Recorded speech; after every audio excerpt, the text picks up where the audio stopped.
Your nose, slowly out through your mouth, on your own pace, in through your nose, out through your mouth.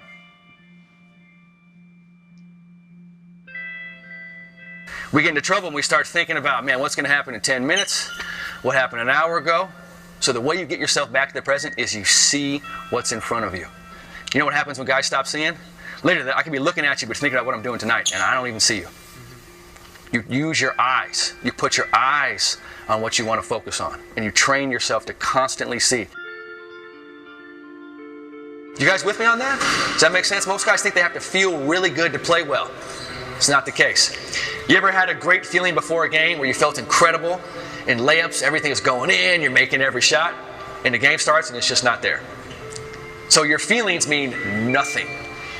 It's what the action I'm taking all the time. That's what means something.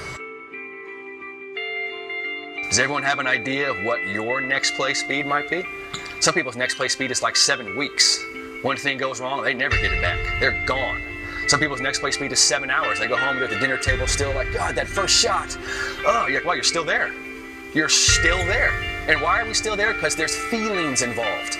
Because we feel it. Hey, how many guys do you know, or maybe yourself, walk out in the court, and if you miss your first 2 shots, you're thinking, man, it's going to be a tough day. You guys ever had that experience? Where you're like, man, I missed my first, I'm going to have a tough day. You ever had that experience before? Kobe Bryant, Michael Jordan could care less what just happened on the last 2 shots. The only thing they're focused on is the shot right in front of them. Right in front of it. If Kobe Bryant and Michael Jordan were working on avoiding missing shots, if their goal was to not miss shots, they would never be as successful as they are.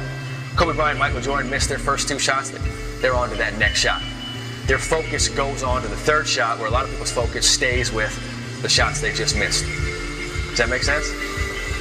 So it's important to really understand that everything we do is about not avoiding failure. That's not going to be our energy, is avoiding failure. Everything we do is going to be going right towards it. So people get hung up on results, they miss their first 2 shots, and they're out. The guys that focus on what they actually control build confidence. So here's what we actually control. Right underneath it,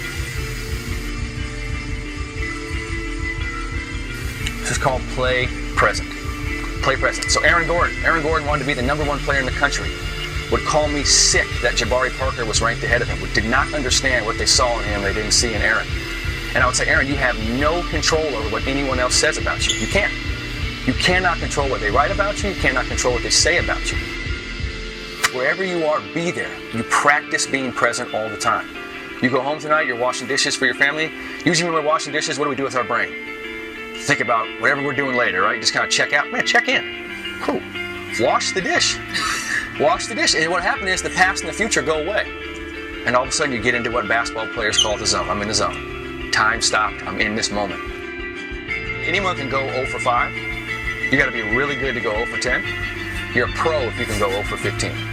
Because if you can go 0 for 15, all that means is you're not dwelling on the past.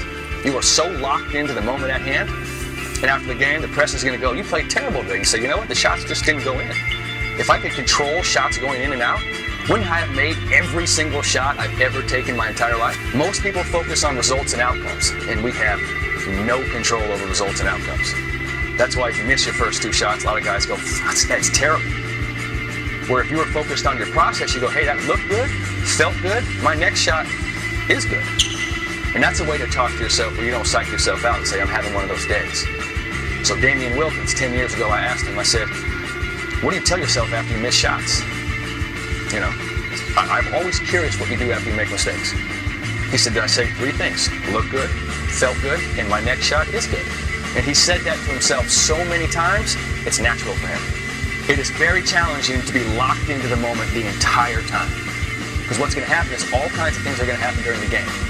Right? Same stuff Marcus Smart was dealing with. You're going to have feelings that hit you. You're going to go for a layup, get fouled, no call. Anyone ever experienced that before? You get fouled and there's no call? What do you feel right away after that? Anger towards the ref. Wham! You feel anger, and all your focus wants to go to the ref, right? You can feel it calling you. And the game has moved forward. And what you need to be doing is playing defense. So the very first thing we work on is, hey, our goal is simply to be present in the moment and trust your skills. That's the goal. Period. That's it. And then once we do that, you're going to lose your focus all the time. The question becomes, how fast can I get it back? Does that make sense? So you could practice 12 hours, but if we don't learn how to move on to that next play, if we don't learn how to deal with our ROI, it's irrelevant. You're not even going to use the shot that you're so good at. You're not even going to use your playmaking abilities because you're over here thinking, I don't want to make any mistakes, and I'm blue, I don't have it today, I'm cool. And so everyone that thinks they're competitive, this is where you compete.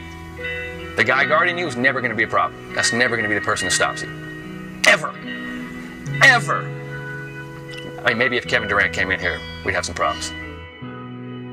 ROI. What's your ROI? So after practice, here's how we train. This is how we actually train this. I say, okay, during practice today, I don't care if you make mistakes. I don't care where you are on here. All I care is you get onto that next play under a second, and then your ROI, I want your ROI over 99%. You can actually be perfect at these two things. You can try. That means, hey, I feel a little red, I'm going to act blue and be cool. I feel scared and passive, I'm going to keep failing, keep coming. And at the end of practice, you do that the entire time, you have invested in yourself. You have made the right investment, and I'm going to come invest in you. And I come give you this crisp, green $1 bill. It's a symbolism. It's green. You feel a little bit of red today? Fine. Don't be mad you're red. Go with it. You're feeling blue? You're feeling kind of low? It's one of those days you don't feel like working out? That's cool too. Act aggressive. What most people do when they feel blue, they walk around going, I am so exhausted. I don't want to play today. Oh my God, how you feeling? And they just like spread this blue everywhere. Right? And what I want to do is when you guys are blue or red, I should never know. Because you should be acting your way towards your groove. That's the competition. You guys with me on that? You think you're competitive? This is when you show it. Competitive is not, I made 4 shots. Let's play D. Competitive is, I missed 8 shots. Let's play D. That person's intimidating because their focus is solid. So you're always training your focus. It's a trick question, but when do we practice focusing? Anyone have an idea? Focusing. When? When do we practice focusing? Right now.